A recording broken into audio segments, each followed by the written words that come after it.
Bueno, buenas tardes a todos. En primer lugar, agradecer la asistencia a los asistentes, teniendo en cuenta lo intempestivo de la hora, ¿no? Además, con la excelente temperatura que tenemos. Me acompañan la doctora Lisa Perlado, que es subdirectora médico del Hospital Clínico Universitario de Zaragoza, el doctor Antonio Antón Torres, que es el jefe de servicio de oncología médica del Hospital también Universitario Miguel Servet, y el doctor Jordi Ginés Rubio, que es experto en farmacología oncológica del servicio de farmacia del Hospital Son Espases. Bueno, voy a hacer una pequeña introducción de la mesa, lanzando algunas cuestiones y algunos interrogantes que ellos después nos van a ir desvelando.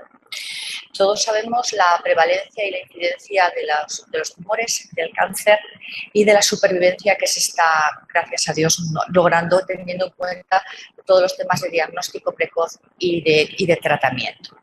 Entonces, la evolución que ha sufrido el tratamiento oncológico, de lo que habitualmente y tradicionalmente era basado en los criterios TNM, hemos pasado a un tratamiento personalizado en función de que exprese el tumor, hablando de un mismo tipo de tumor, en determinados genes o determinados receptores.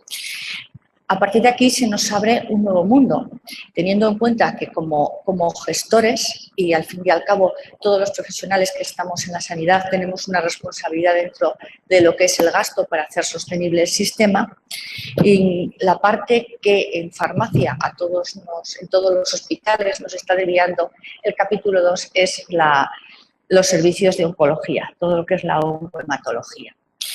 Entonces, tenemos que valorar distintos puntos, ¿no? Y tenemos que empezar a hablar de eficacia y incorporar todo lo que son todos los estudios farmacoeconómicos a la hora de valorar la incorporación de un nuevo fármaco, de una nueva terapia, sabiendo cuándo un resultado es clínicamente significativo en oncología, cuándo debemos indicar esta terapia, dónde está el tope para indicarla, y no debemos olvidarnos que con todas estas nuevas terapias personalizadas el tratamiento es mucho menos agresivo, pero tiene que ser un tratamiento certero para dar esta indicación, lo que nos obliga a hacer pruebas de proteómica y de genómica que tienen un coste muy elevado y además unos sistemas que tienen que ser de alta complejidad y manejados por expertos. Aquí hay que destacar el papel que a veces no solo del oncólogo, sino del farmacólogo y del anatomopatólogo dándonos la respuesta que van a tener los pacientes a la indicación de estos tratamientos. Y debemos de basarnos, como he dicho antes, en efectividad. Bueno, sin más, los expertos son ellos y son los que deben hablar compatibilizando las tres partes, ¿no? La parte de la clínica, la parte de la farmacia y la parte de los gestores, que somos los que tenemos que, con la ayuda de ellos, hacer sostenible el sistema. Yo le comentaba a Ginés antes de empezar, cuando íbamos a empezar, que nosotros en La Rioja el servicio de farmacia es un pilar clave cuando hablamos de indicaciones en determinados pacientes, sobre todo de las terapias oncológicas que están fuera de indicación por uso y que se manejan por uso compasivo. Bueno, sin más les cedo la palabra a ellos. Si les parece, empieza el doctor Antón y después continuamos.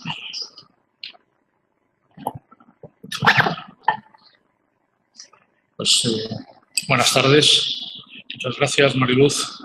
En primer lugar, agradecer a los organizadores el que me hayan invitado a estar esta tarde con ustedes aquí para hablar de un tema tan importante como es la medicina personalizada, también llamada en otros momentos individualizada, medicina de precisión, pero que realmente está hoy de moda. Yo he planificado, mi charla, no dando por supuesto que los datos epidemiológicos los iban a conocer ustedes al detalle. Quería simplemente hacer un apunte al respecto. Luego hablar de cómo tenemos en los servicios de oncología médica, en los hospitales, la asistencia oncológica organizada, para luego pasar directamente a los aspectos de biología molecular, que yo creo que es lo que ha dado un cambio, un antes y un después a al enfoque terapéutico oncológico y otros aspectos que iremos hablando sobre la medicina individualizada, farmacogenética, farmacogenómica, para luego llegar hacia el final para hablar de aspectos sobre las resistencias y la heterogeneidad del cáncer. Aquí tienen ustedes los datos de incidencia del cáncer en España a lo largo de este año y la incidencia prevista para el año 2015, tanto en hombres como en mujeres, y como ven, pues van a superar o van a hacer los 30.000 casos para el año 2015. Esta incidencia, sobre todo, es en personas mayores de 65 años. Ven que en el 2012 130.000 casos frente a 65.000 por debajo de los 65 y que para el año 2015 pues también el incremento se debe sobre todo a los cambios demográficos y de los mayores de 65 años. En España los cánceres más incidentes en el hombre, próstata, pulmón y colorectal, pero como ven, vejiga y estómago están en cuarto y quinto lugar. En la mujer, mama, colorectal, cuerpo de útero, cáncer de pulmón está asomando en cuarto lugar, cáncer de mama. Esto es la mortalidad. Han fallecido en España más de 100.000 personas por cáncer de mama, o alrededor de 100.000 personas por cáncer de mama en el año 2012 y se prevén que sean también unos 105.000 las que fallezcan en el 2015. A pesar de esos números, como ven, aquí tienen la evolución de la mortalidad en hombres y mujeres en la población europea y ven cómo desde desde los años 80-90, la mortalidad va descendiendo prácticamente en todos los tumores en el hombre y casi todos los tumores en la mujer, a excepción del cáncer de pulmón, que ya está a punto de superar la mortalidad por cáncer de mama a nivel europeo. En España esto no sucede, y el cáncer de páncreas. Aquí tienen también una diapositiva en la que ven los cambios de las tasas de mortalidad en Europa desde el año 1980 a la actualidad. Ha habido un descenso prácticamente en casi todos los países. En España ha habido un descenso del 13% de la mortalidad, pero todavía estamos bastante lejos de otros países como los nórdicos europeos o de Estados Unidos. En cuanto a supervivencia, tenemos los datos del estudio Eurocare, que se han publicado recientemente, el Eurocare 5, que llega hasta el 2005, pero es una secuencia de 5 en 5 años, de quinquenios, desde el año 1980, y vemos cómo la supervivencia global del cáncer en Europa, España, pues está prácticamente en el varón en la media europea. En las mujeres estamos un poquito por encima de la media europea. Y lo que es más importante es cómo desde los años 80 hasta finales del siglo pasado, y este año también hemos ido incrementando la supervivencia tanto en mujeres como en hombres. Esto lo tienen aquí resumido en los últimos años, como en el último Eurocare 5, cerca del 50% de hombres y cerca del 60% de las mujeres sobreviven al cáncer. Aquí tienen datos actualizados de incidencia, prevalencia, mortalidad y prevalencia del cáncer en hombres. Hemos hablado de la incidencia, ven ustedes como el cáncer de pulmón, el cáncer de colon, el cáncer de próstata son los más incidentes. El cáncer de pulmón es el que más mortalidad causa en el hombre, pero lo que yo quería hacer hincapié es un poquito en el tema de la prevalencia, porque los servicios de oncología y los hospitales se nos están llenando de pacientes que han sobrevivido al cáncer y también están demandando una asistencia y que tendremos de alguna forma que proporcionárselas. Esta es en mujeres, como ven, la prevalencia sobre todo es debido, hay más de 100.000 mujeres con cáncer de mama en España en los últimos 5 años. Cáncer de mama cuya supervivencia pues está ya a 20 años, puede que tengamos más de 1 millón de mujeres con cáncer de mama en España que demandan asistencia. También les quería comentar un poco el tema de la asistencia en oncología. Hay más de 300 procesos número de pacientes con una carga asistencial elevada y compleja. La estructura en muchas ocasiones no es óptima, hay dispersión de recursos. Faltan bases de datos. Ahora, con todo el tema de las aprobaciones de los nuevos fármacos, pues vemos que no tenemos registros de pacientes de cáncer, no sabemos qué número de pacientes van a tener que ser tratados con los fármacos para poder adecuar el precio de esos fármacos al número de tratamientos que se van a tener que utilizar. Tenemos escasos tratamientos estándares, y cuando estos existen no son los más satisfactorios. Hay pocas especialidades en la medicina que se pueda comparar a la oncología. Hoy está de moda la evidencia científica. Los oncólogos, yo cuando empecé en el año 80 ya hablábamos no de evidencia científica, pero sí era una evidencia basada en el ensayo clínico. La especialidad nuestra se ha ido estructurando gracias a los ensayos clínicos, y todos esos datos que les he mostrado yo a ustedes sobre la supervivencia de los pacientes ha sido afortunadamente a esos pequeños avances que hemos ido haciendo pues ensayo a ensayo, poco a poco, que nos ha permitido dar, cuando uno lo ve con perspectiva, dices, pues hemos incrementado un 20, un 30% de la supervivencia. Eso no se da de la noche a la mañana, sino que son ganancias pequeñas y que a veces justifican la necesidad de administrar unos fármacos, aunque desde el punto de vista estadístico o desde el punto de vista de la eficiencia, a lo mejor podríamos tener dudas de ellos. El ensayo clínico es en muchas ocasiones el mejor tratamiento que podemos ofrecer a nuestros pacientes, por un lado porque nos obliga a ejercer una buena práctica clínica con ellos, estamos supervisados por los promotores, y por otro lado porque es la alternativa, o una de las pocas alternativas que tienen los pacientes, aparte del uso compasivo, para poder acceder a fármacos que todavía no están autorizados en aplicación. La asistencia a la oncología ha cambiado, porque no somos superhombres ni los oncólogos, sino que afortunadamente estamos apoyados por todo lo que es la asistencia hospitalaria. Afortunadamente, cada día más en todos los hospitales la asistencia es multidisciplinar. Están los comités de tumores u otras formas de agrupación donde todos los especialistas que participamos en el diagnóstico y tratamiento de estos pacientes, pues ponemos encima de la mesa nuestros conocimientos para poder tratarlos de la forma más adecuada.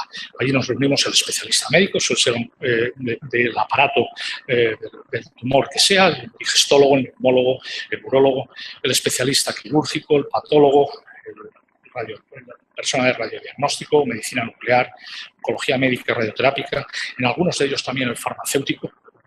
Los subcomités de tumores son estructuras interservicio que están supervisadas por la Comisión de Tumores y tienen una serie de funciones, que es coordinar las actividades para el mejor desarrollo del tratamiento de los pacientes oncológicos, elaborar protocolos específicos, analizar la problemática en el área de actuación y, por supuesto, revisar casos clínicos complejos que en algunas ocasiones se salen de los protocolos que están establecidos y que necesitan decisiones multidisciplinares.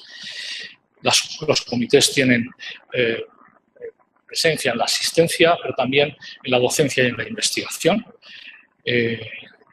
Participan en la formación continuada, se hacen comentarios bibliográficos, sesiones, se organiza asistencia a reuniones y simposios, colaboran en la formación MIR y, por supuesto, tenemos proyectos de investigación conjuntos, ensayos clínicos donde participan varios servicios y se realizan tesis doctorales.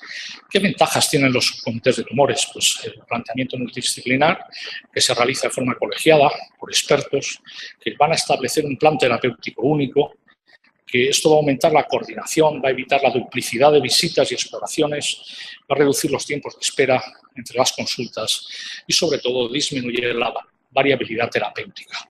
Pues esto yo creo que es un tema que es de la suficientemente importancia que los gerentes y los directores tienen que afrontarlo como algo que no es que nos reunamos porque queramos, sino que es la mejor forma de ofrecer al paciente el mejor tratamiento posible. El futuro, pues ya no es un futuro, ya existe la asistencia conjunta por procesos. En nuestro hospital ya existen 3 procesos oncológicos que tienen asistencia por proceso: cáncer de mama, cáncer de próstata, cáncer de colon rectal. pero también hay unidades de gestión, institutos. Evidentemente, es una forma de ocuparse para poder ofrecer a los pacientes una alternativa terapéutica de máximo nivel. Y otro de los temas que yo quería poner encima de la mesa es el tema de las unidades de referencia.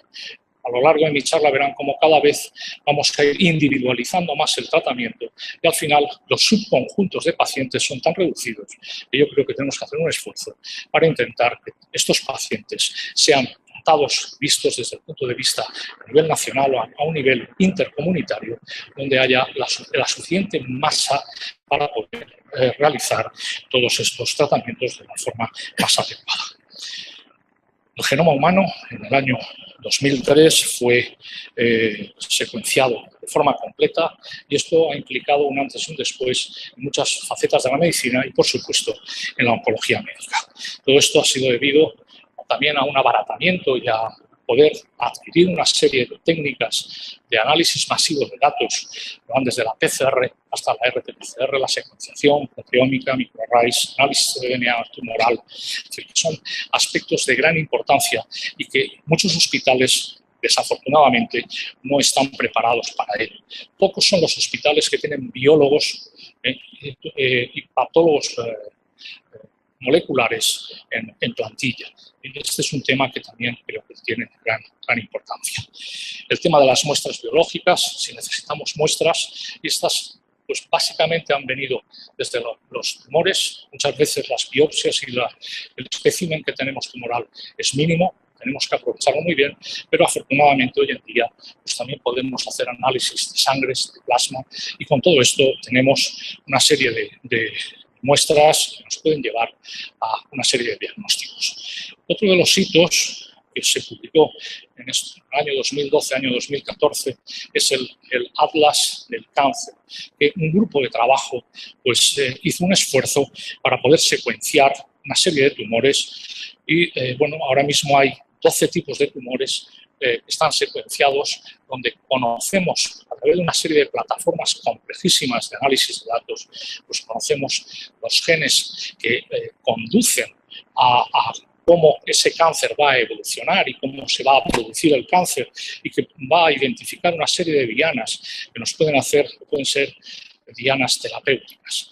Pero en muchas ocasiones pues esto es muy complejo y no es una diana sola, sino que hay una gran interconexión entre todas estas señales que se producen dentro de la célula tumoral, que hace que si uno la bloquea por un lado, se busca la vida por otro y acaba superando la resistencia de estos tumores. Aquí les pongo un ejemplo de lo que es el cáncer de mama. Pues hay un antes y un después. Una vez que están analizados los fenotipos de expresión génica, pues los tumores de mama se han dividido en 4 o 5 grupos principalmente, basal-like, HER2, luminal A, luminal B y C.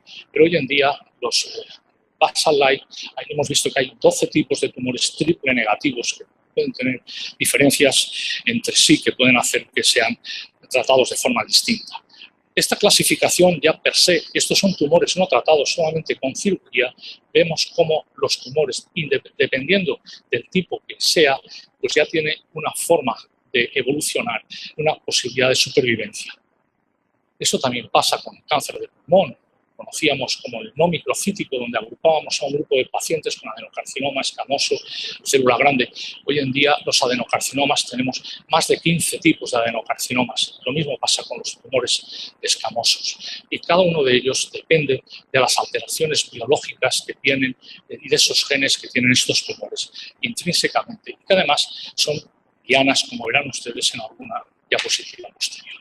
Todo esto ha hecho que de una gran población de pacientes con tumores donde en el pasado y no hace muy, y yo creo que en el futuro todavía en alguno de ellos teníamos un medicamento y los tratábamos a todos y alguno de ellos respondía y otros no respondían, hoy en día hacemos una selección previa dependiendo de una serie de características biológicas que nos hacen que cada uno de estos pacientes sea tratado de una forma distinta. Esto es lo que hemos denominado personalización o individualización terapéutica. Yo he querido poner 3 columnas para justificar esta individualización: aspectos del paciente, del huésped, aspectos del tumor y aspectos otros, sangre. el huésped, sabemos que las personas somos individuos diferentes y esto es debido a los polimorfismos de ADN, y la farmacogenómica nos puede predecir la variabilidad individual de cómo responden estos pacientes a cada uno de los medicamentos. Esos son los factores genéticos que inciden en cómo responde cada uno de los medicamentos.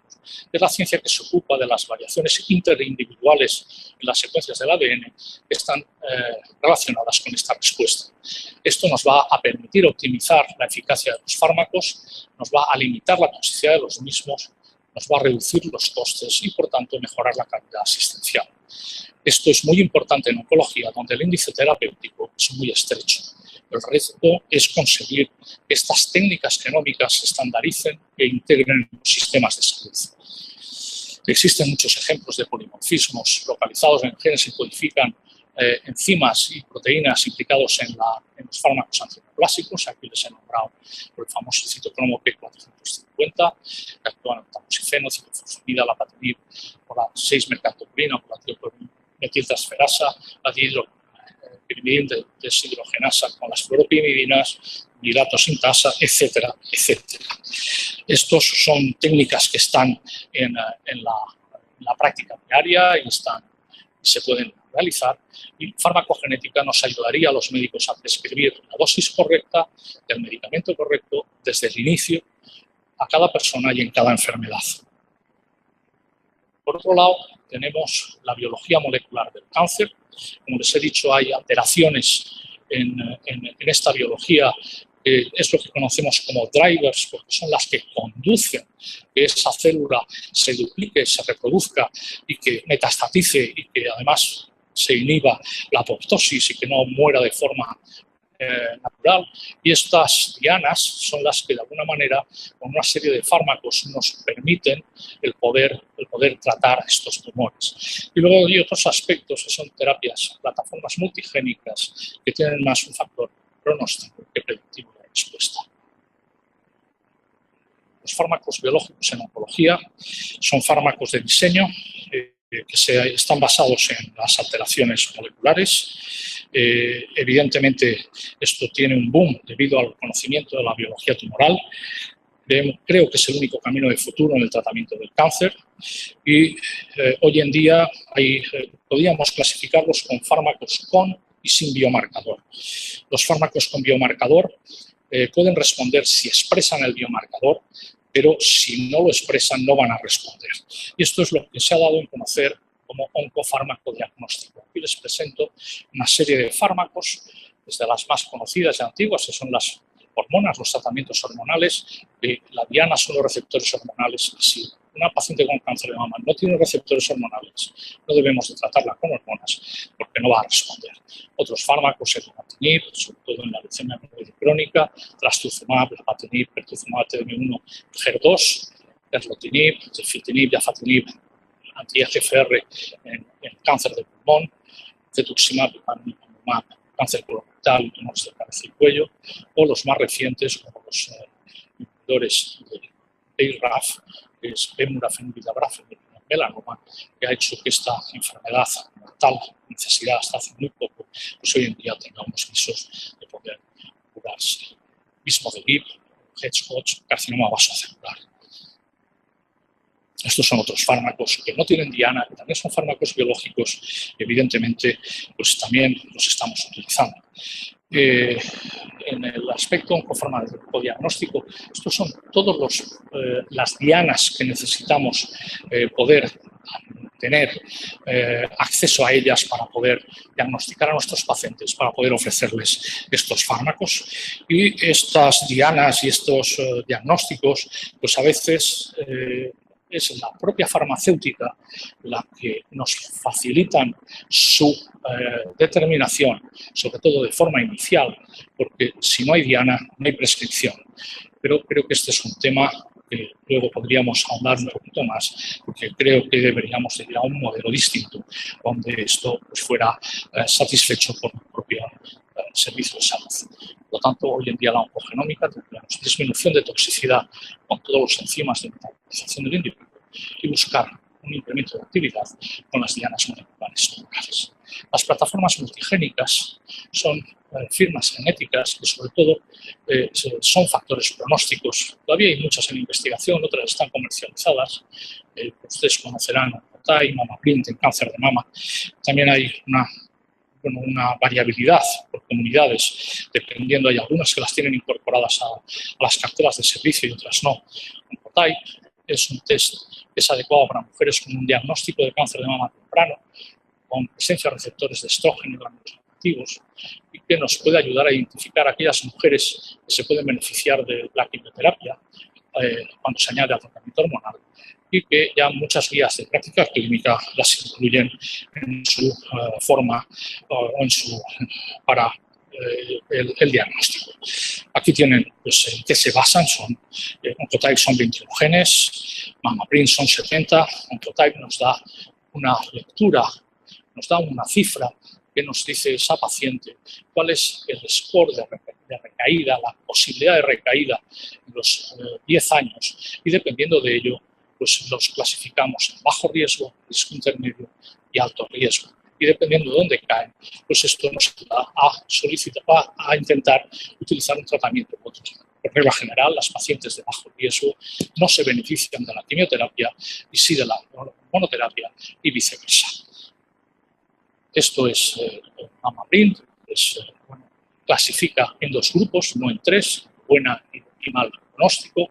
Este es PAM50, Prosigna, que es de reciente adquisición y también tiene un score similar al de Oncotype, con una diferencia, y es que aquí la máquina la puede tener el hospital y tú puedes hacer la determinación, mientras que los otros 2 test tienes que remitir el tumor para que te hagan la determinación en Estados Unidos o en Ámsterdam. Esto es un programa de predicción de genómica en cáncer de mama en la Comunidad de Madrid. Son 6 millones de habitantes, unos 2.800 casos de cáncer de mama al año. Entonces incluyeron pues, en un protocolo en todos los hospitales, y desde mayo del 2012 a abril de 2014, 2 años, se hicieron 625 determinaciones, unos Oncotype, otros MamaPrint, y lo que es más importante es que el 33% de los pacientes que inicialmente el médico había previsto hacer un tratamiento con quimioterapia más hormonoterapia, cuando conoció los datos de este test, pues ese 33% recibió solamente hormonoterapia, y un 10% de pacientes que se había previsto un tratamiento hormonal solamente, pues debido a que salieron de alto riesgo, llevaron un tratamiento con quimioterapia. Un 44% de cambio en la decisión terapéutica, con un 22% de reducción del uso de quimioterapia. Yo creo que es suficientemente importante como para tenerlo presente a la hora de la individualización terapéutica. Ya para finalizar, les voy a presentar lo que hoy en día está de moda, que es las biopsias líquidas. Es evidente de que el tumor primario en el momento del diagnóstico no se parece en nada a lo que es la metástasis. Muchas veces estamos basándonos para tomar decisiones terapéuticas en datos del tumor primario y no de la metástasis. Hoy en día hay en la sangre circulante, tenemos células tumorales, que es lo que llamamos las CTCs, las células tumorales circulantes. Tenemos también el DNA circulante tumoral, y hay ya suficiente capacidad para poder detectar este DNA y poder trabajar con él. Esta técnica, que se llama PCR Beaming, es una técnica de reciente adquisición que con un análisis de sangre nos puede detectar el DNA tumoral, y podemos hacer todas estas pruebas que hemos visto que se hacían en el tumor, se pueden hacer ahora mismo en esta biopsia líquida.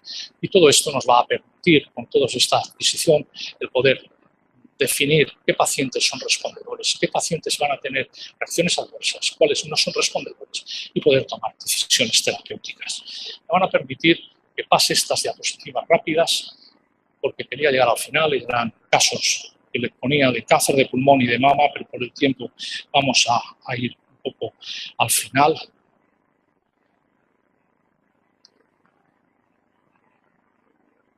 Era el introducir un concepto de farmacoeconomía, La eficiencia es la relación entre los resultados obtenidos y los recursos utilizados. En los resultados obtenidos, pues nos falta información. Y esto es otra llamada también a los gestores, la necesidad de que tengamos una información homogénea, que podamos comparar resultados entre hospitales, el poder y solicitar el invertir en sistemas de información. Porque por mucho que sepamos qué nos cuestan los medicamentos, qué es lo que nos gastamos, si no sabemos lo que obtenemos con todo eso que nos gastamos, difícilmente vamos a saber si somos o no eficientes. Y bueno, pues evidentemente hacia dónde vamos, el futuro, no sé si lo habrá o no. Hoy estamos sumidos en la crisis, pero yo creo que la medicina personalizada nos va a dar un aumento de la eficacia y de la eficiencia, pero para ello hay que implementar herramientas para poder para poder utilizar o para poder indicar esta medicina.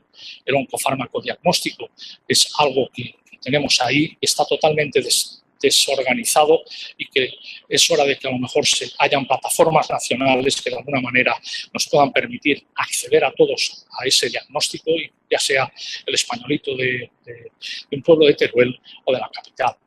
Y evidentemente las plataformas multigénicas también nos van a permitir seleccionar pacientes. Esta es mi última. Hablando de oncología sostenible, también el farmacodiagnóstico nos va a hacer que la investigación de los fármacos probablemente más económica, más barata. Esto es lo que hoy en día tarda en desarrollarse un fármaco, 10, 12 años, más de $1 millón. Perdón, más de $1 millón de millones de dólares. Estamos moviéndonos en aspectos del 5-10% de beneficio. Necesitamos una gran cantidad de pacientes y habitualmente son fármacos que luego consideramos que tienen un gran valor. Cuando reducimos y hacemos una selección de los pacientes, el tiempo lo vamos a adaptar. El coste también. Evidentemente, el número de pacientes va a ser la cuarta parte y los rangos terapéuticos van a ser muy superiores. Por lo tanto, yo creo que no solamente va a ser la medicina personalizada de valor para la asistencia, sino que también hay que tenerlo en consideración para la investigación. Y yo con esto les agradezco su atención y ya quedamos citados para gracias. Inés, si te parece, teniendo en cuenta el tiempo para tu exposición.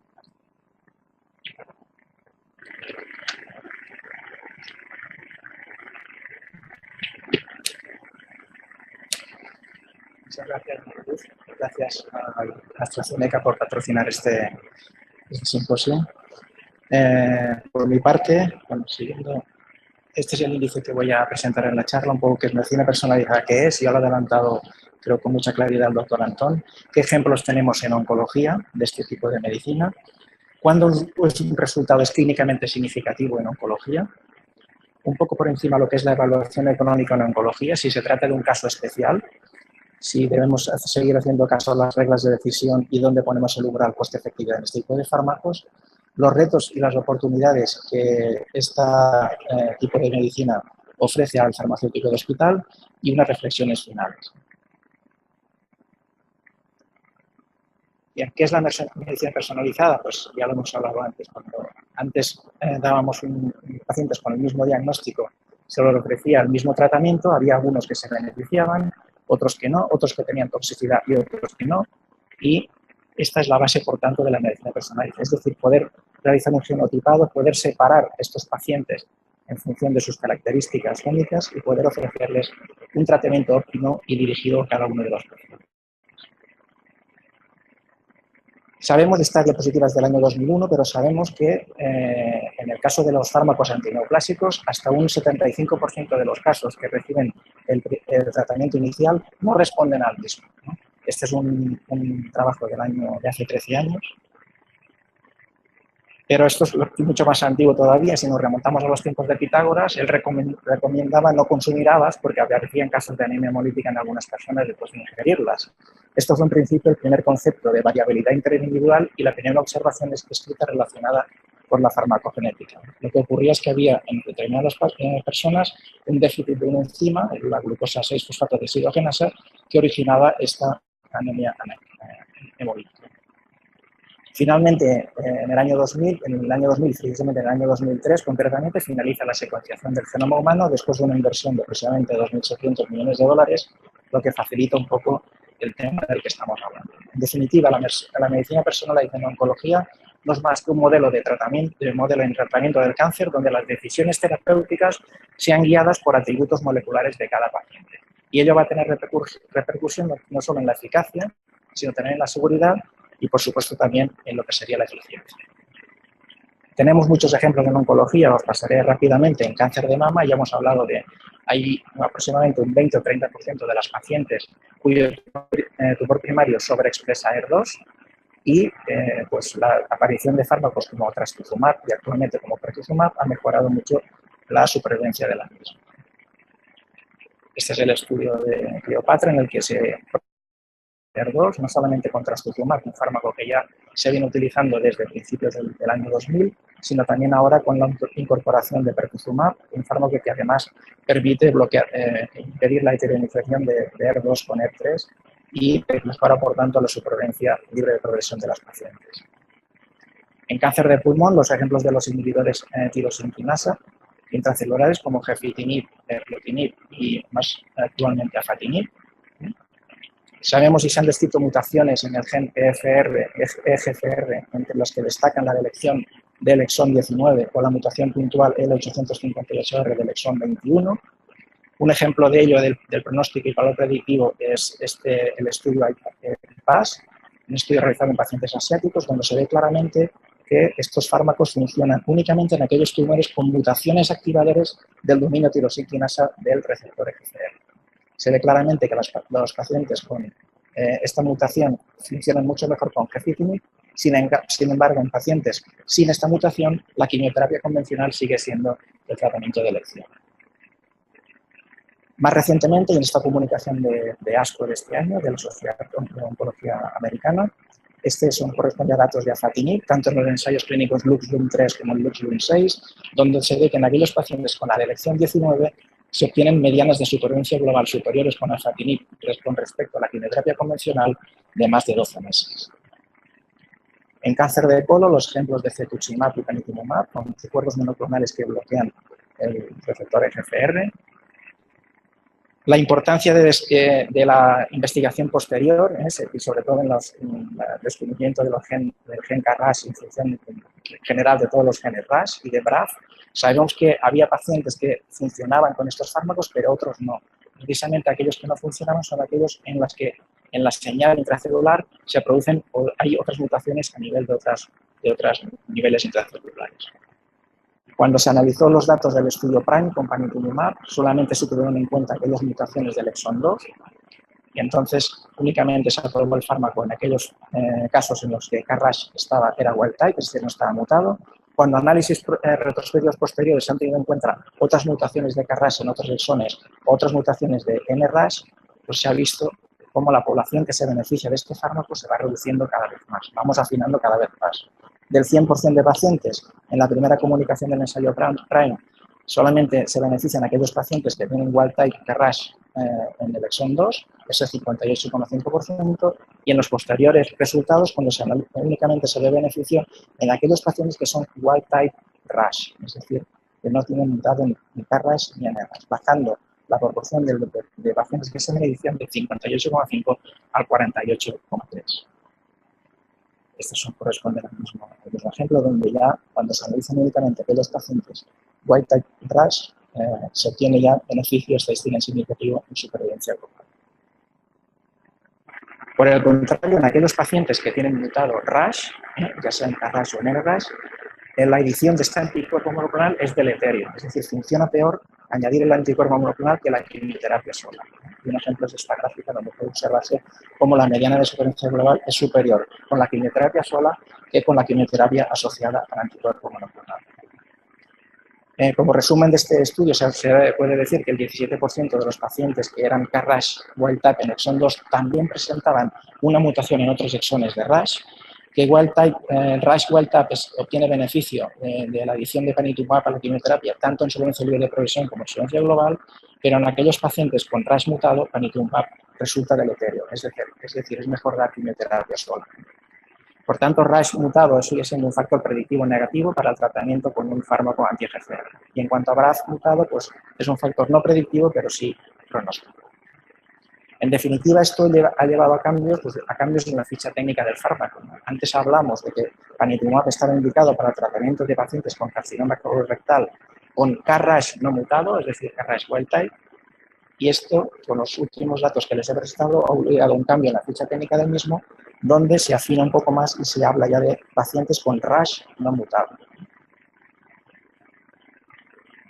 Este es un ejemplo de cálculo del coste-eficacia incremental, únicamente teniendo en cuenta el coste farmacológico para aquellos pacientes con RAS wild type, para un paciente tipo de peso 70 kilos, con la mejoría de mediana de la supervivencia global de 26 meses versus 20,2, y un poco lo que sería el coste-eficacia incremental, es decir, el coste por año de vida ganado adicional, teniendo en cuenta únicamente, como les comentaba, el coste farmacológico.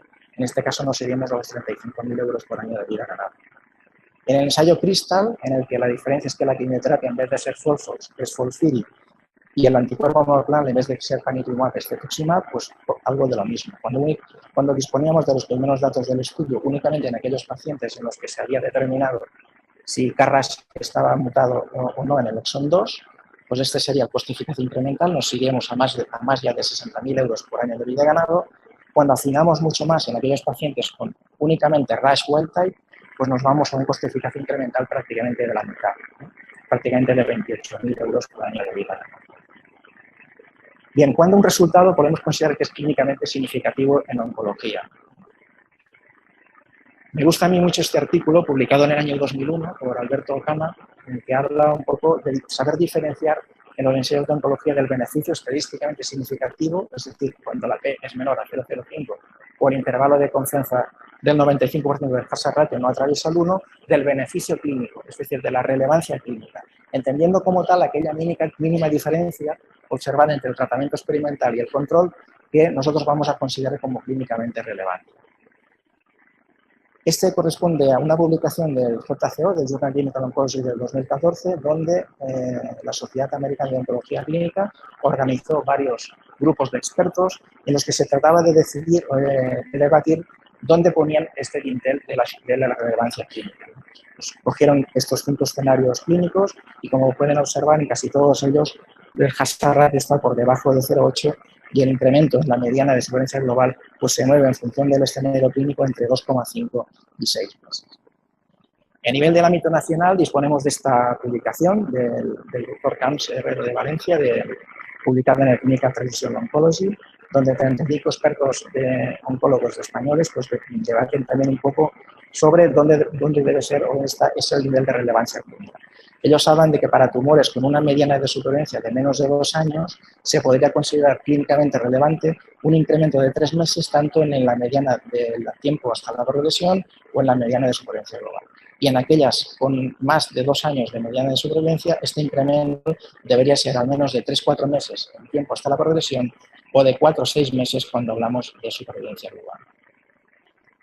Por tanto, en el camino de la medicina hacia la eficiencia nos movemos con estos 3 parámetros: eficacia, efectividad y eficiencia. La eficacia sabemos que intenta responder a la pregunta si puede funcionar o no un fármaco, y el método lo tenemos todos claro, que es el ensayo clínico. La efectividad, es decir, si funciona realmente, pues ya nos debemos limitar a los estudios pragmáticos. Y finalmente, responder al dato de la eficiencia, es decir, si compensa o no económicamente. En este caso, por tanto, el método no es más que la evaluación económica. En definitiva, de la medicina personalizada es aumentar la esperanza de vida de las personas a expensas de reducir el gasto en sanidad. Como pueden observar, al principio sí que se comentó también en las salas, pues que hay una pequeña inversión a hacer. Necesitamos disponer de estas pruebas diagnósticas, que sabemos que son caras, para luego poder ofrecer un diagnóstico correcto y precoz al paciente y ofrecerle el medicamento correcto y adaptado a su atención. ¿Qué podemos decir de la evaluación económica en oncología? Esto es una tabla de los consumos de fármacos del servicio de oncología de un hospital en los 3 primeros trimestres de este año. Como pueden observar, en el top 10 pues, aparecen 4 o 5 de estos fármacos que van dirigidos o que son considerados como pertenecientes a la medicina individualizada. ¿Cómo podemos analizar los costes y los resultados en una evaluación económica? Sabemos que hay varios tipos de evaluaciones económicas: el análisis de minimización de costes, el análisis coste-efectividad, en los que medimos los años de vida ganados, y quizá el que más está en boga, el análisis coste-utilidad, en el cual vamos a valorar los años de vida, no solamente en cantidad, sino también ajustados por la calidad. En cuanto a las reglas de decisión, pues todos sabemos de este algoritmo. Lo normal es que nos encontremos siempre en el cuadrante superior derecho, es decir, más coste pero más efectividad. Evidentemente hay dos de los cuadrantes que es fácil decidir la no adopción de los mismos, y el dilema lo vamos a tener principalmente en el caso que antes les comentaba. ¿Dónde ponemos ese dintel del coste adicional por año de vida ganado? En definitiva, se trata de definir este umbral coste-efectividad, ¿no?, para definir si una tecnología o un fármaco es o no coste-efectivo. ¿Cuánto estamos dispuestos a pagar por una unidad de adición de efectividad? Pues tenemos varias referencias en la bibliografía y en varios países también. Quizá el que más está en boga es el de NICE británico, que lo cifra entre las 20.000 y los 30.000 libras por año de vida ganado. Hay referencias de otros países que les pongo aquí, algunas son un tanto antiguas. ¿Y en España dónde lo tenemos? Pues en España sabéis que no tenemos umbral, no está definido este umbral. Disponemos de un umbral teórico, que no es oficial, quizá en base a esta publicación, que es una publicación ya del año 2002, de José Sacristán, en el que se habla de que una tecnología sanitaria es eficiente en España cuando no supera los 30.000 euros por año de vida ganado. Hay otra referencia también del año 2007 en la revista Pharmacoeconomic, donde propone que este umbral esté por encima y se cifra alrededor de los 45.000 euros por año de vida ganado. La verdad es que hemos estado, como dice este editorial de Manuel Jiménez en la red hospitalaria, 10 años de umbral coste-efectividad sin acabarlo de definir. ¿Qué es lo que opinan en la misma revista que les comenté anteriormente los oncólogos sobre dónde debe estar este nivel o este umbral de coste-efectividad o de coste por año de vida ganado? Esta es una encuesta en los mismos 35 expertos en oncología médica, en los que puede observarse que el 34,4% lo cifran en que debe estar entre 30.000 y 60.000 euros por año de vida ajustado por calidad, otro 34,4% que debe estar entre 60.000 y 100.000, y el resto, aproximadamente el 32%, opinan que podría estar o debería estar por encima de los 100.000 euros por año. En cuanto a qué es lo que comenta la OMS, la OMS recomienda a los países que el coste por unidad adicional de efectividad no supere el Producto Interior Bruto per cápita anual de cada país multiplicado por 3 veces. Y de esta manera define una intervención muy coste efectiva cuando está por debajo de una vez el Producto Interior Bruto, coste efectiva si está entre 1 y 3 veces, o no coste efectiva si está por encima de las 3 veces. En España, si tomamos como referencia el PIB per cápita del año 2003, que fue de aproximadamente 22.000 euros, pues nos moveríamos en este umbral de alrededor de los 66.000 euros. Pero el debate que está también en oncología, el valor de la terapia sigue estando al debate, ¿no? Y planteo esta pregunta: ¿habría que dar una ponderación adicional a los ABAC ganados? Pues quizá sí, y quizá hay una mayor valoración de un año de vida conforme queda menos tiempo por vivir. Y se suele asignar también un peso superior a las ganancias en salud obtenidas en la proximidad de la muerte, que nos encontramos muchas veces en los cánceres en fases en estadios avanzados. Sabemos también de las limitaciones que supuso para el NICE la fijación de este umbral en las 30.000 libras por año de vida ajustado por calidad, que dieron paso a la creación de los criterios en on-life treatments en situaciones terminales y a la promoción del fondo Cancer Drug Funds para financiar medicamentos oncológicos. El NICE en el año 2009 define estos criterios en on-life, es decir, en aquellos casos en los que la esperanza de vida de los pacientes a tratar sea inferior a los 2 años, se prevea un aumento de la supervivencia de más de 3 meses con ese fármaco, no existan alternativas de tratamiento farmacológico y se deba a un grupo, o la población diana sea un grupo reducido, es decir, menos de 7.000 pacientes nuevos por año, con el objetivo principal de flexibilizar el proceso de evaluación y aprobación de fármacos por una ratio superior a 30.000 libras por ABAC. Si no hacen esto, evidentemente no hubieran aprobado casi ninguno de los nuevos fármacos oncológicos. De tal manera que esto supuso pues, crear un incremento en este ratio de coste-eficacia incremental, que se incrementó hasta los 40.000, 50.000 libras por ABAC. Aproximadamente al cambio 47.000, 50.000 euros por año de vida ganado. El Cancer Drug Fund, sabéis que se creó en el 2011 y es un fondo complementario de 200 millones de libras al año que está prorrogado de momento hasta el año 2016. ¿Y en España qué tenemos? Pues me limitaría quizá a este Real Decreto Ley del año 2012. Para que Sí, Isa sí. pueda intervenir y podamos hacer el debate. Vale. Este es el Real Decreto del 16/2012 en el que se entienden medidas urgentes para garantizar la sostenibilidad del Sistema Nacional de Salud, en el que se señala literalmente que es el momento de sentar las bases para un análisis exhaustivo de los beneficios que un nuevo medicamento o producto sanitario aporta a la sociedad en general y al tejido socioeconómico español en particular a la hora de decidir sobre sus condiciones de financiación o no. Sabéis que se creó la Comisión Permanente de Farmacia, un grupo coordinado de posicionamiento terapéutico en el que intervienen las 17 comunidades autónomas de la Agencia Española de Medicamentos y el Ministerio, y en el que se posiciona, pues, o yo valoraría si necesitaríamos incluir o no esta información económica en los informes de posicionamiento terapéutico. En mi opinión, habría que incorporar la evolución económica a este informe de posicionamiento terapéutico, tanto en la fase inicial como en el justificado del precio, y desde luego crear también un PNT, un procedimiento normalizado de trabajo común para todos los fármacos en lo que hace referencia a la evaluación económica. Creo que en nuestro país también hace falta una definición de los valores umbral del coste de utilidad que podría ser quizá parecido a este, es decir, movernos en normales entre 20.000 y 30.000, en los huérfanos 30.000 o 40.000, en los menos de 7.000 pacientes de criterios en situaciones terminales podríamos incrementar este umbral los 40.000, 50.000, y ya para los medicamentos y los huérfanos, pues quizá el límite debería ser muy superior. Por último, comentar que la asignación de precios a los nuevos medicamentos, de acuerdo con el valor que ofrecen a la sociedad, yo creo que sería ser por donde deberíamos mover, en el precio basado en el valor real del medicamento, el precio justo al medicamento, como define este editorial del Journal Clinical Oncology.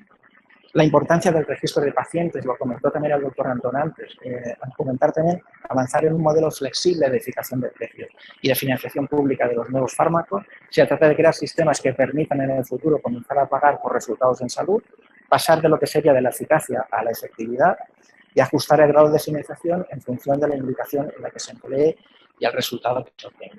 Tenemos casos en nuestro país, pues de guías de evaluación económica, por ejemplo, la del CapSalud, que es el primer documento de referencia asumido por un servicio de salud. El trabajo del Grupo Génesis dentro de la Sociedad Española de Farmacia Hospitalaria también es de destacar. Y en cuanto a los retos y oportunidades para el farmacéutico de hospital, que ha supuesto la atención personalizada, pues yo básicamente lo destacaría en nuestro hospital, la creación de una consulta de farmacia en hospital de día para atender a este tipo de pacientes. Sabéis que se trata de fármacos con indicación y dispensación restringida en el ámbito hospitalario, que pueden surgir problemas de adherencia y de toxicidad, así como de interacciones. Las expectativas más conservadoras apuntan que en la próxima década representarán más del 25% de los agentes antineoplásicos, por tanto, también que gozan de la preferencia por parte de los pacientes y que suponen, por tanto, un nuevo reto para los profesionales. A nivel nuestro de farmacia oncológica, pues datos de 2013, decir que de los 1.600, casi 1.650 farmacéuticos con el título de top de Estados Unidos, más de un centenar son españoles. España es el segundo país después de Estados Unidos con mayor número de farmacéuticos con esta recertificación. Y como reflexiones finales de la charla, pues intentemos buscar puntos de encuentro. El clínico tiene mucho que decir en las decisiones sobre la asignación de recursos. El camino hacia la eficiencia pasa por la eficacia y la efectividad. La adopción del criterio de eficiencia no significa pérdida de libertad clínica, sino que es un elemento más a tener en cuenta. Debemos, por tanto, incorporar los estudios farmacoeconómicos en las guías de práctica clínica, pues una pregunta que también lanzo al aire. En cuanto a la medicina personalizada, pues sabéis pues, que una determinada intervención puede ser o no eficiente cuando se aplica a un determinado paciente y completamente ineficiente en otros, y que uno de los mayores retos del análisis coste-efectividad se basa, por tanto, en evaluar la eficiencia en los nuevos fármacos en diferentes subgrupos de pacientes. En definitiva, una llamada de atención pues, tanto a metodólogos como a investigadores, lo que os comentaba de la significación estadística y la relevancia clínica. A nivel de las sociedades científicas, quizá dar menos protagonismo a aquellos estudios con beneficio más marginal, ser más exigentes al declarar un tratamiento como estándar, que las guías clínicas se hagan en base a la relevancia clínica, a las autoridades regulatorias que sean más selectivos si solo el beneficio es en supervivencia libre de progresión y no en supervivencia global, y a los decisores de la financiación pues, plantear pues, alternativas como el copago, el riesgo compartido, implantar un sistema tipo NICE o para financiar o no públicamente un fármaco. Finalmente, la medicina individualizada ya está aquí, ya ha venido para quedarse. El contexto económico actual obliga a la industria, a los gestores y a los propios profesionales sanitarios a ser más eficientes y a contribuir a controlar el creciente gasto sanitario. No debemos pagar toda novedad o innovación terapéutica, sino aquella que verdaderamente apuesta lo que vale y, por supuesto, incorporar el concepto de coste de oportunidad. Nada más, muchas gracias. Muchas gracias, Enrique. Elisa.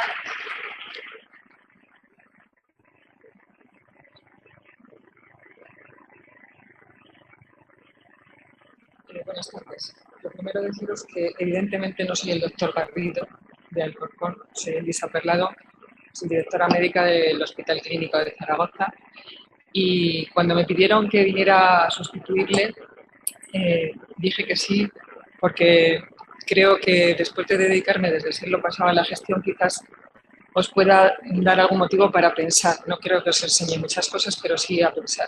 Mi exposición va a ser un poco diferente de la de mis compañeros, es bastante más light, bastante menos científica. La he llenado de fotos para que no os aburráis, porque esto es el momento peor del día para escuchar una charla, y además me he permitido el lujo de poner algún chiste, que no es que me tome a chiste la gestión ni mucho menos, sino que es para animar un poquito. Espero que no se moleste nadie. Yo creo que nosotros los gestores somos un poco, yo digo, el jamón del bocadillo. Entonces, nuestra visión de los temas es bastante diferente de la de los técnicos. Me ha llamado la atención que hoy el doctor Antón ha dicho que cómo éramos nosotros los gestores. Y esta mañana el doctor Sevillano también ha dicho que había venido a este foro para ver cómo éramos. Pues somos un poco igual, solo que pisamos más la tierra y además nos damos bofetadas por arriba y por abajo. Y encima es que entendemos las dos posturas, los de arriba y los de abajo. Entonces yo os voy a contar un poquito cómo veo que tenemos que estar nosotros ante este nuevo tema de las terapias individualizadas, y a la vez os voy a decir dos cosas de nuestro hospital que estamos haciendo en esto. Este es mi hospital. Y vamos a hablar de medicina individualizada, pero desde el punto de vista del gestor sanitario. En la medicina genómica y la medicina translacional son las que nos dan la medicina individualizada. Y aquí es, teniendo esto, donde venimos nosotros. ¿Qué pasa? Que nosotros tenemos que hacer el cambio. Nuestros hospitales cambian. Si nos fijamos en cada servicio, parece que no cambia mucho. Más o menos igual que el año pasado, más o menos igual que el año pasado, y así nos estamos mucho tiempo. No es cierto. Cuando vemos el global del hospital, el global de la sanidad, cambia muchísimo. Y nosotros estamos ahí. Nosotros somos los que hacemos que ese cambio sea realidad. Los clínicos, los sanitarios quieren muchas cosas. El sistema, nuestra normativa, nos impide muchas otras, y nosotros somos los que tenemos que tomar la decisión de qué es lo que avanza y de qué es lo que no avanza. Tenemos que hacer ese cambio. Y nuestro cambio, aunque parezca una paparruchada, porque siempre lo decimos, el nuestro, el de los gestores, también está centrado en el paciente. El paciente es nuestra razón de ser, exactamente igual que pasa con los clínicos. Nos olvidamos muchas veces, y los sanitarios nos olvidamos muchas veces. A ver si tengo día libre, me tengo que ir a las 3, si no ha venido el análisis que lo vea el otro. No, nosotros estamos aquí precisamente por los pacientes, y es en lo que tenemos que pensar. Y nuestros pacientes no son todos iguales. La medicina que estamos hablando ahora, medicina individualizada, es una forma de la medicina que está medida por cosas que nos dan las máquinas y que sabemos por un estudio molecular. Pero nosotros ya estábamos tratando a los pacientes como diferentes. No les damos a todos los pacientes la misma dosis ni los mismos medicamentos. Depende de qué paciente sea, son pacientes muy diferentes. Y nosotros, los clínicos, y nosotros, los gestores, tenemos que saber con quién estamos tratando, porque tampoco son iguales ni todos nuestros servicios ni todos nuestros trabajadores. Tenemos nosotros que intentar que los pacientes tengan los tratamientos que precisan, no que quieren. Y además, nosotros tenemos obligación de que nuestros profesionales aumenten sus conocimientos, porque si no aumentan esos conocimientos, no van a tratar bien a los pacientes. Y no basta con tener nosotros el conocimiento en nuestros hospitales, en nuestros profesionales, sino que tenemos que saber cómo transmitir esos conocimientos y cómo los tienen que transmitir ellos. Y ahora mismo estamos en una discusión curiosa, porque muchas veces pensamos, no, la medicina es una ciencia. Bueno, la medicina es la medicina y la ciencia es la ciencia. Influyen una en la otra, pero la ciencia va muy deprisa, ya lo vemos, y la medicina es un poco más conservadora, en el buen sentido y en el mal sentido. Evidentemente no damos todo lo que sale a la primera a los pacientes porque algunas veces fallaría y además nos costaría mucho dinero y muchas vidas, y sin embargo sí damos o sí intentamos dar lo que necesita el paciente. Y ahí estamos nosotros para compensar. Esta medicina individualizada busca las balas mágicas, no sé si lo habéis oído. Este señor fue premio Nobel en 1901 y se inventó este concepto para los antibióticos. Decía que el antibiótico ideal sería el que buscara exactamente con lo que quiere ir sin dañar a lo de alrededor. Es exactamente lo mismo que estamos buscando ahora con las terapias individualizadas. O sea, no es nuevo, aunque sí la forma de hacerlo. Ahora mismo hay más de 800 fármacos en estudio, pero desde luego de ellos menos de la mitad, menos de un cuarto saldrán y servirán de verdad para algo. Nos están dando nuevas opciones terapéuticas, tendremos nuevas opciones terapéuticas muy pronto y además aumentará la supervivencia de los pacientes con cáncer. Y esto influye en nuestra gestión. ¿Qué impacto tiene en nuestra gestión? Pues el impacto es muy diferente. Si nosotros vivimos en medio del campo que no hay nadie y tiran ahí 5 tiros, pues posiblemente no le dé a ninguno de los que pase por allí. Pero si estamos viviendo en un sitio donde hay mucha gente, donde todo lo que hagamos va a influir en un montón de gente, pues tendrá mucho impacto. ¿Qué impacto va a tener tiene estas terapias individualizadas? Pues tiene impactos en el paciente, tiene impactos en la investigación, en los nuevos fármacos, en la gestión de los recursos, en la sostenibilidad del sistema, tiene un impacto económico importante, jurídico y asistencial. Todo esto somos nosotros, los gestores. Estamos en todo. Los farmacéuticos están en un sitio, los clínicos están en el otro, nosotros tenemos que controlar todo esto. ¿Cómo influye? ¿Qué es lo que piensa el paciente de esto? El paciente que conoce que hay terapias individualizadas tiene una esperanza tremenda. Imaginemos que somos nosotros los que tenemos el cáncer.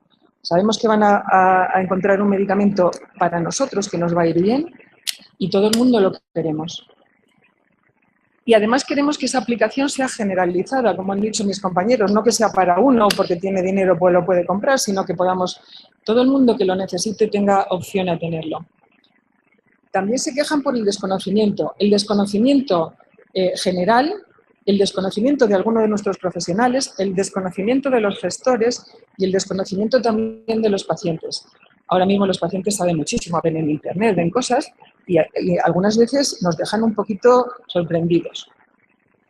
Son muy conscientes del beneficio que tienen y ahora mismo los pacientes que tenemos en tratamiento lo tienen muy claro, que están agradecidos y tienen una relación mucho mejor con su equipo, con el equipo que les cuida, mucho mejor que la que tenían antes y mucho mejor visión de la sanidad. Y luego ellos también piensan que vamos a poder conocer todas las alteraciones genéticas y podremos ver el futuro. Con respecto a esto, supongo que habéis visto alguna vez en la tele, hay 3 empresas americanas que te venden un kit para averiguar el genoma, parte. Unos cobran 99 euros por 40, no sé cuántos genes que sacan, otros cobran 200 y pico y los otros 385. Una periodista fue a los 3 sitios a preguntarles cuál era su riesgo de psoriasis porque tenía psoriasis en su familia. Y entonces el laboratorio o la empresa que era más cara le dijo que tenía bastante riesgo de tener psoriasis, la que te costaba uno medio que un poquito más de la media de la gente, y los de los 99 euros que no, que su riesgo era exactamente igual que el del resto de la gente. Aquí viene el tema que ha dicho mi compañero, que cuando interviene la interpretación personal de alguien, las cosas cambian. Necesitamos tener conciencia de lo que estamos lanzando y tener claro qué es lo que estamos haciendo. Cada vez tenemos un paciente más exigente. Cada vez tenemos un paciente que sabe más. Además, pacientes que quieren que le demos su medicamento, solo el que le vaya a hacer algo, el tiempo menor posible, y además de eso nos hace a nosotros responsables de todo. También tenemos repercusiones legales. Se han hecho ya leyes, sobre todo para derechos de los pacientes, para la investigación genómica. Dio un cambio total la legislación en el 2003 con la Declaración Internacional sobre los Datos Genéticos Humanos de la UNESCO.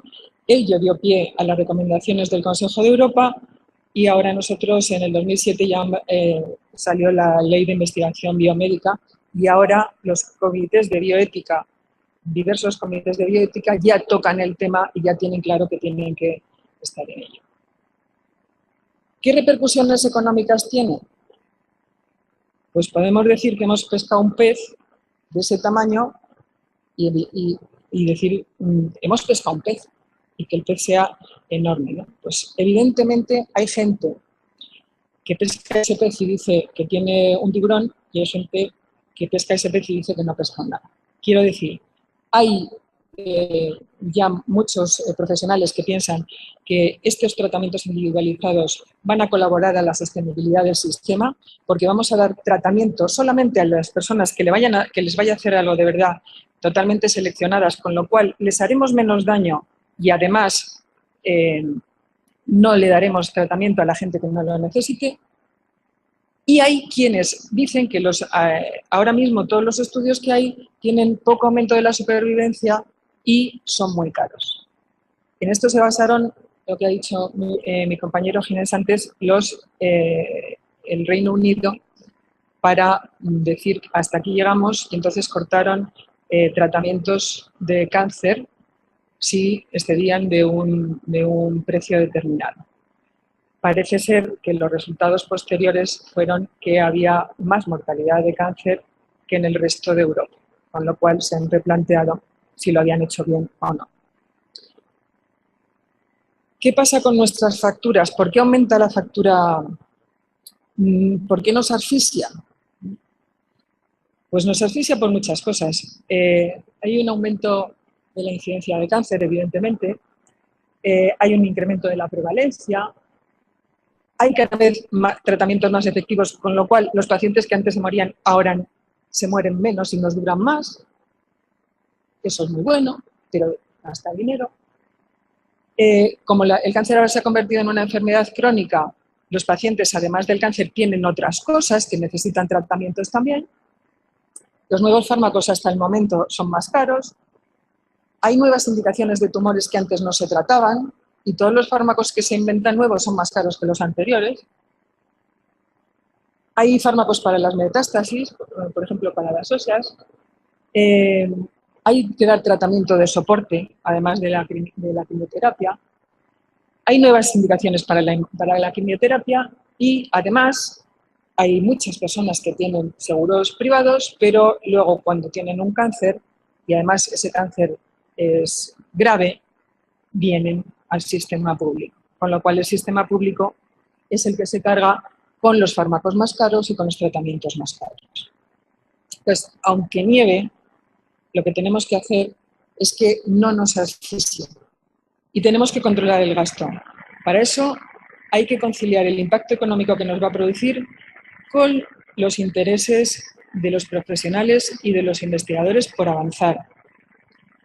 Son enfermedades muy complejas, necesitan dinero para investigación, y ese dinero que nosotros vamos a emplear luego va a hacer que sea más barato el tratamiento de las personas. Indudablemente necesitamos mayores garantías de seguridad y eficacia para los pacientes. Tenemos que tener también en cuenta la industria sanitaria. Algunas veces decimos, ¿qué querrán? algo sacarán. Evidentemente la industria tiene que ganar dinero, pero la industria son nuestros partners. Nosotros ponemos el conocimiento, ellos ponen la técnica.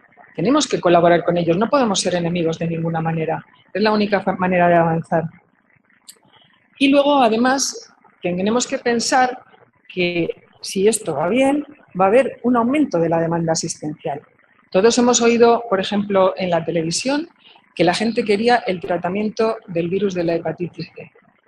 Pues mire, señor, es que usted no puede tomar este tratamiento porque aunque tenga una hepatitis C, no tiene las características necesarias para que yo le dé este medicamento. Esto no lo vamos a encontrar, porque cuando a una persona le hagamos una detección y evidentemente tenga que tomar el medicamento y se lo demos, estará tan contenta, pero si no tiene la indicación y no se lo damos, empezará a preguntar por qué. Todo esto hay que hacerlo y hay que hacer una cultura con las personas que tienen cáncer y con la población en general. Hay algunas preguntas que nos podemos hacer y que podemos debatir, ¿no? ¿Es coste efectivo la incorporación de las tecnologías de diagnóstico genético molecular a la práctica clínica? Hay quien dice que sí, hay quien dice que no. ¿Serán los costes adicionales asumibles por nuestro sistema sanitario? Ahora mismo estamos en crisis, quizá este año no podamos o podamos poquito, pero tenemos que planificar a futuro. ¿Y el incremento de los costes de los nuevos fármacos merece la pena? Yo os digo, muchos de nosotros nos planteamos pues, seguir en la gestión. No sabemos cómo vamos a seguir, no sabemos si el año que viene vamos a estar en nuestro puesto o no vamos a estar en nuestro puesto. Yo solamente pido una cosa, profesionalidad. Nos da igual estar en un sitio o en otro, somos gestores y seguiremos siendo gestores después. Entonces, vamos a planificar no para hoy ni para mañana. No es que como a lo mejor el año que viene me voy, no. Vamos a planificar de verdad. Lo que nosotros dejemos, se lo dejamos a los demás. Y cuando nosotros hemos llegado a un sitio, nos ha gustado ver las cosas bien hechas. No podemos planificar para el minuto. Tenemos que planificar a medio y largo plazo, aunque no nos vaya bien a nosotros. Todos los pacientes se tienen que beneficiar de las nuevas terapias. Que sepáis que ya hay compañías innovadoras que están bajando los precios, que ya están trabajando mucho con las moléculas y que ven que va a poder rebajarse el precio. Y nosotros tenemos varios retos. Tenemos el reto de la individualización. Tenemos que seleccionar bien los pacientes. Tenemos que tratar a los pacientes con los recursos necesarios, en el momento que necesite el estudio, con el tipo de muestra biológica que necesite y además con una estandarización de los procesos. Una selección idónea sin trabas, que no le digamos que hasta que se tiene que casar con mi cuñada, por si no, no le pongo las cosas. Otro de los retos es la tecnología. Tenemos que buscar tecnología con un aumento de la sensibilidad, con una integración de los datos, importante. Entonces, también han hablado mis compañeros de la informática. Importantísimo que integremos los datos, importantísimo que los integremos no solamente los que utilizan los investigadores, sino nosotros en nuestro trabajo diario. Y que además lo pueden utilizar todo el mundo y usar equipos multidisciplinares. Y en los retos económicos, tecnologías que pueden ser caras, pero que serán más baratas, y pensar que al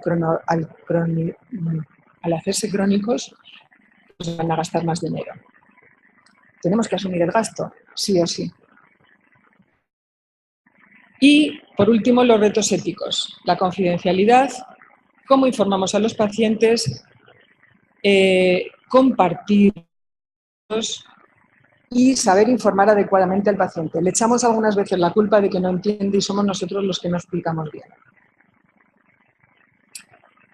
Es básico optimizar los sistemas de información, básico, y mejorar la formación de los profesionales, y si no lo podemos hacer. ¿Qué retos tiene la administración?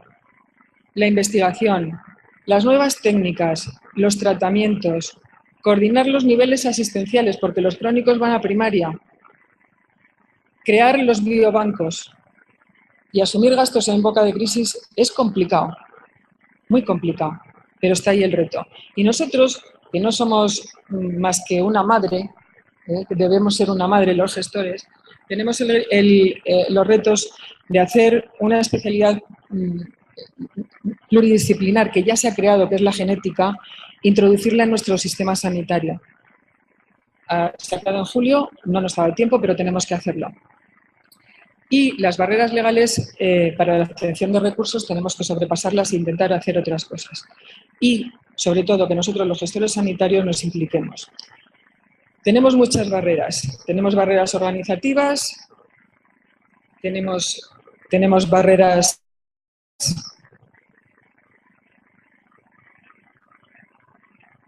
¿qué me va a pasar? Sobre todo económicas. Desde y hago usted el contrato por 5 minutos, pues casi nos falta esto, ¿no? Nos falta personal, pero es que no podemos. Y las claves del éxito de verdad son la optimización de las infraestructuras y del conocimiento. Importantísimo. Y que sean equipos multidisciplinares los que se encarguen de esto. Nosotros tenemos comisiones de tumores y hemos hecho una comisión de genética clínica y asesoramiento genético en el hospital, cuyos objetivos fundamentales son promover el conocimiento a partir de las solicitudes que se hacen y asesoramiento genético a los pacientes. La componen el servicio de bioquímica, ginecología, hematología, neurología. Como veis, es un equipo multidisciplinar que esperamos que sirva no solamente como los comités de tumores, sino también para las pruebas de genética clínica. Y hacer mucho hincapié en la investigación. Y para terminar, buscar calidad. Y la calidad se hace si nosotros ponemos esto en nuestras carteras de servicios, utilizamos protocolos y guías clínicas, lo metemos en el contrato programa, lo metemos en nuestros cuadros de mando, elegimos unas nuevas tecnologías de verdad. ¿Cuál es el futuro? La estratificación de las enfermedades oncológicas, la transmisión del conocimiento, los cambios organizativos y la innovación. Importantísima la innovación. La medicina personalizada ya está aquí. Mejorará la atención médica, mejorará la calidad de vida, nos conducirá a un uso más racional del medicamento y nosotros somos los que tenemos que impulsarlo. Ahora, como siempre, tendremos algún problema. Y decía Einstein, los grandes espíritus siempre encuentran la oposición de mentes mediocres. Seguro que algún problema nos encontramos. Y para finalizar, una foto de mi tierra, tenemos ahí una flor. No la congelemos, porque así queda muy bonita para presentarla a todo el mundo. Estamos haciendo medicina individualizada, no sé qué. Pero cuando la llevamos a casa y se descongela, se ha marchitado. Intentemos que crezca, no cortarla. Nada más, hasta luego. Muchas gracias. Muchas gracias, Elisa. Bueno, en primer lugar, felicitar a todos los participantes por sus exposiciones. Vamos justos de tiempo, voy a resaltar unos cuantos aspectos y a partir de aquí que cada uno hagáis las aportaciones que consideréis oportunas. Se ha estado hablando de efectividad, de coste-efectividad, pero que para valorar el impacto real que tiene un fármaco, lo que es la asistencia, lo que es la atención del paciente, necesitamos, por un lado, en la medicina personalizada, una serie de clínicas muy específicas, de alto coste, de alta especificidad, que deben de ser hechas por expertos para que no haya una variabilidad en lo que son los resultados y sean resultados que sean fiables. Por otro lado, necesitamos una serie de datos. En todas las comunidades se está cada vez avanzando más lo que es una historia clínica electrónica para la asistencia del día a día, en la que deben estar recogidos todos los datos del paciente, no debe integrar todos los departamentales, incluidos los programas de oncología radioterápica. Y por otro lado, aquí que parte, como muy bien comentaba Antonio, tiene que desarrollar la industria farmacéutica. Ellos sí son nuestros partners, como también comentaba Elisa. Entonces, debemos implicarnos, deben de hacer ellos las determinaciones, deben de colaborar, acuerdos de riesgo compartido a la hora de aprobar un fármaco para ver su seguimiento y qué pacientes responden o no responden, porque en muchos de ellos, una vez que se instauran, se ven que hay otra serie de dianas que son las que dificultan el tratamiento. ¿Cómo lo ves, entonces?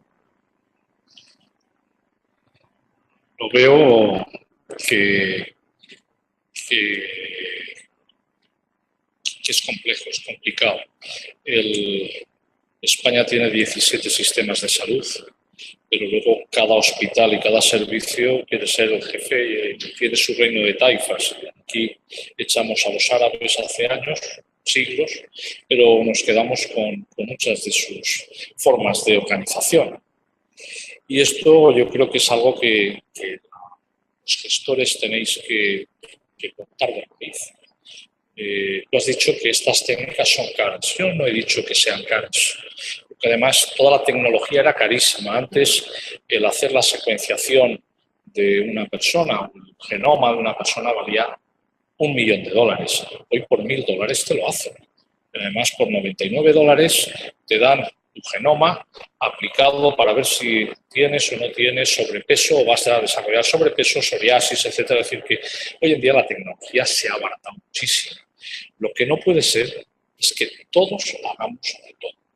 Y esto es algo que alguien tiene que ponerle verjas al campo. Y no puede ser que todo el mundo quiera hacer todas las determinaciones y que esas determinaciones luego no cumplan unos estrictos criterios de calidad. Y además hay que someterse a esos criterios de calidad. Los laboratorios tienen que estar plenamente analizados desde ese punto de vista, y el que no lo haga, pues que no lo haga. Lo van a hacer al lado. Se ha hablado de la necesidad de externalizar laboratorios. Yo creo que muchas de estas técnicas se podían hacer en un sitio de España, en 3 sitios de España. Lo que hay que hacer es intentar ser eficientes, no solamente en el aspecto del fármaco, que eso ya, bueno, pues si tienes la diana y está el fármaco, ya ha demostrado que tiene la diana, pues tienes un 70, un 80% de probabilidades de responder, y si no la tienes, pues tienes un 5%, pues es evidente que lo vas a aplicar al que tenga diana.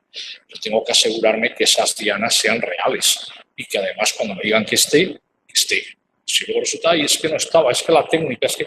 Y luego si tardo un mes para que tenga, pues si yo tengo que gastar un kit de 20 para darte un resultado a la semana, a lo mejor en España hay 20 determinaciones a la semana, pues centralicémosla, ¿no? Entonces yo creo que este es un campo que está tremendamente virgen, que hay que intentar reordenarlo y que ahí hay una posibilidad de mejora tremenda.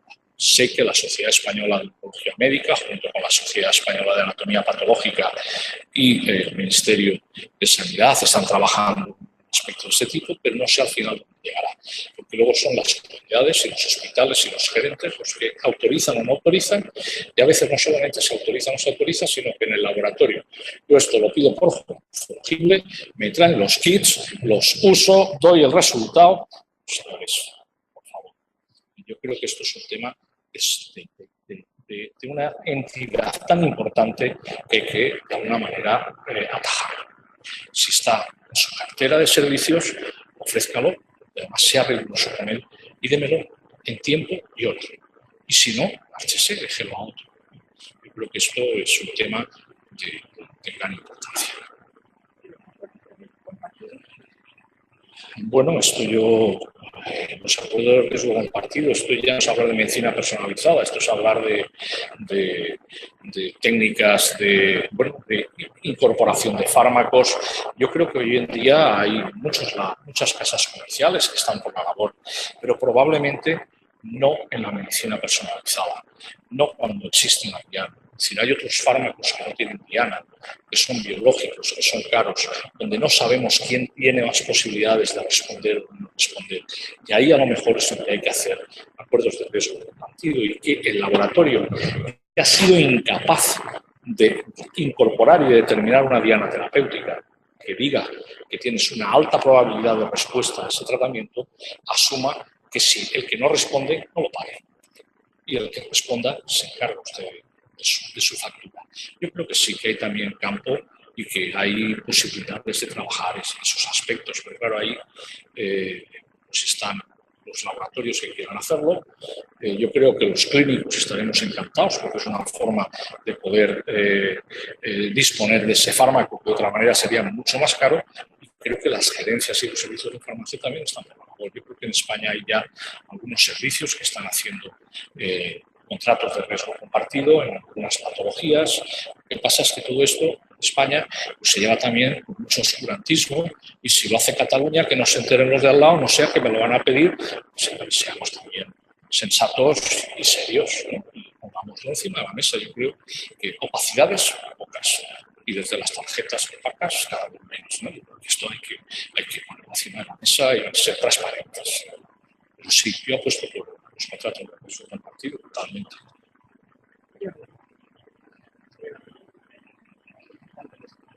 Es que sean transparentes y a veces quedan opacos. Y son importantes también porque permiten al paciente el fármaco, que a lo mejor por umbral de coste-efectividad se quedaría fuera seguro. Permiten al paciente acercarse a obtener el fármaco. Sí, creo que la lleva por ahí. No están exentos de costes y de críticas. Realmente hay que tener muy claras las variables de cómo vamos a valorar estos beneficios de salud, que sean totalmente equitativos y igualitarios para todos. Definir claramente las variables en las que vamos a valorar este beneficio de salud y hacerlo de forma transparente. Y desde luego también va a implicar costes porque va a necesitar personas que se dediquen al seguimiento de esto. También todo depende del grado de las nuevas tecnologías que haya, apliques. Global y creo que Y por otro lado, ¿cómo resaltarías tu papel? Ya que para nosotros es una fase muy importante de lo que es el servicio de farmacia hospitalaria. En todo el tema de medicina personalizada, indicaciones de fármacos fuera que no están dentro de indicación de...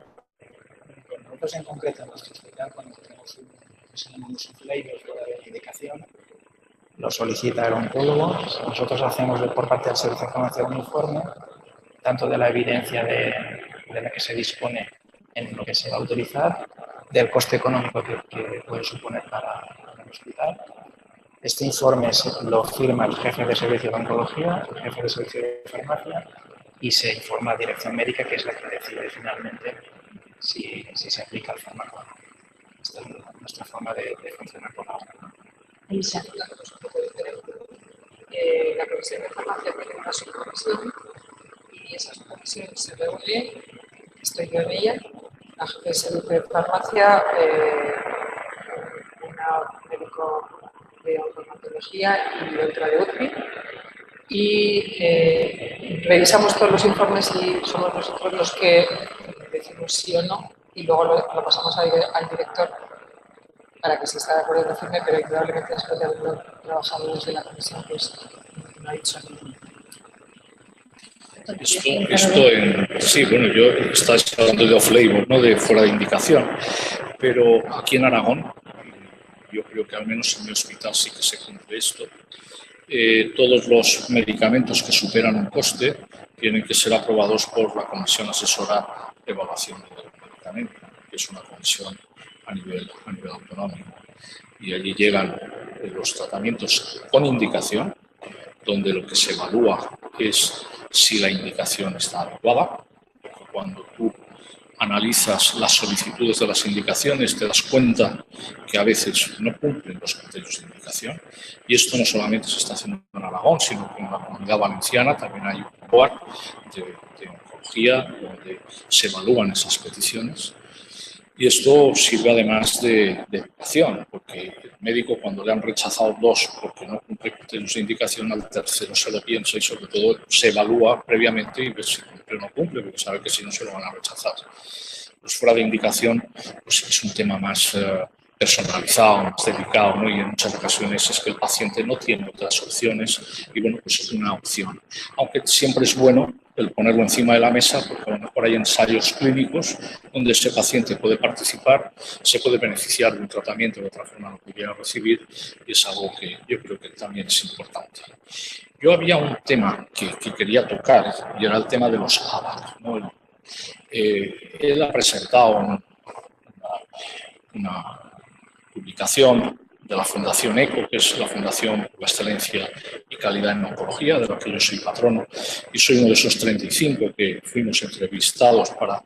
Y realmente yo creo que es un ejercicio interesantísimo, pero quien lo tenía que hacer son los políticos. España tenía que decidir qué vale un año de vida, con calidad o sin calidad, pero y además que fuera palabra de Dios.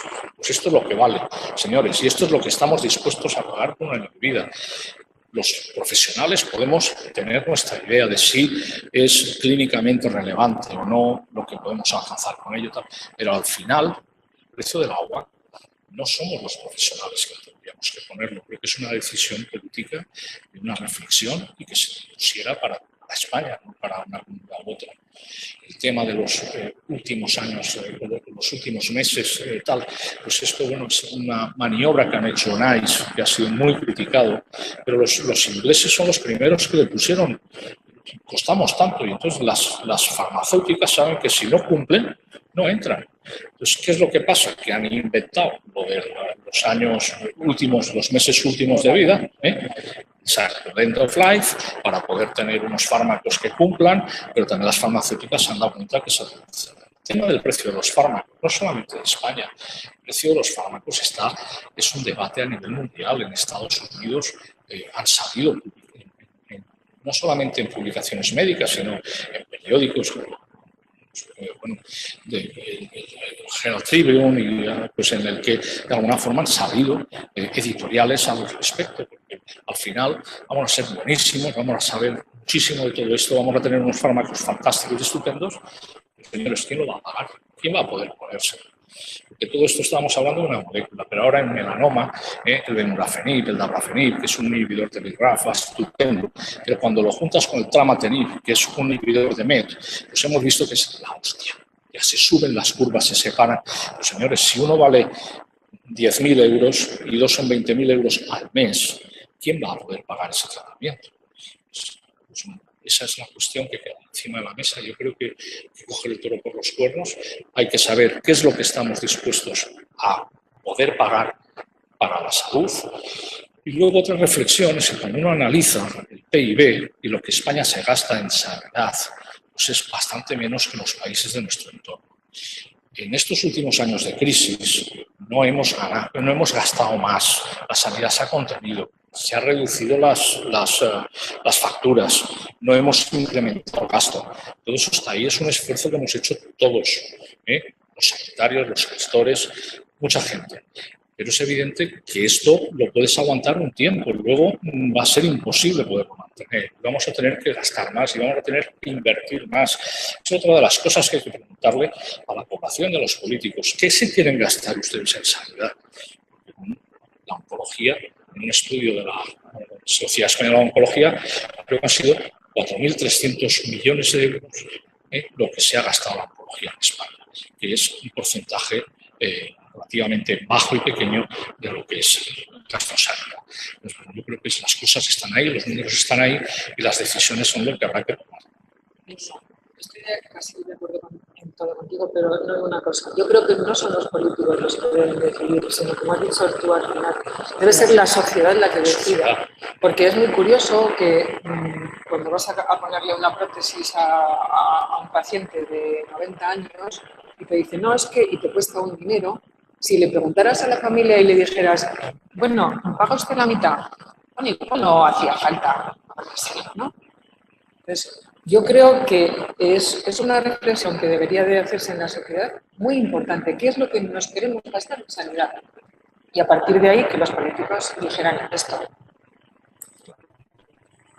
Desde el punto de vista del paciente, la perspectiva del paciente, de la sociedad en general. Los pacientes están, las asociaciones de pacientes están, y ellos pues, son parte de la edad, no entera, pero evidentemente yo creo que se están haciendo oír. Y ellos son muy punitivos, ellos desean alcanzar todas estas novedades y quieren recibirlos, que la idea la tienen muy clara.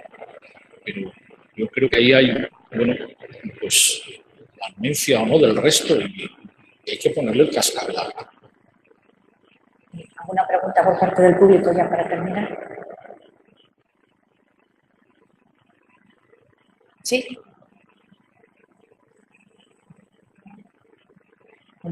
Felicitaros a todos y agradeceros vuestra participación y a todos los demás la asistencia. Muchas gracias.